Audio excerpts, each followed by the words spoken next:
estiven a punto de non vir, estiven a punto de non prestar a imaxe desta tempo novo co meu bebé, porque me entrou pánico de cando esta metáfora de futuro con patas sexa un adolescente e que xa foto no seu disco duro e me pida contas de que facía aquí, ter que dicirse que isto se foi unha miraxe. A miraxe dun oasis de poder cidadán en medio de tanto deserto. Agora é xusto que estamos a punto de construíla. Pero viñen, el veu porque na casa mando eu.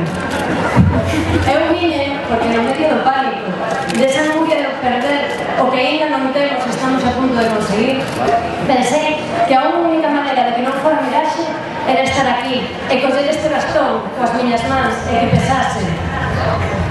E agora que xa estamos aquí e que esta foto tan obvia de poder con bebé se convirte no meu compromiso con este símbolo e coa nosa responsabilidade, convértese nos símbolos de todos vos, porque é o que teñen os símbolos. Estas miñas mans son as vosas, e se non cumprimos con esta maravillosa responsabilidade, vades ter que dar contas a este max adolescente enfadado como mundo.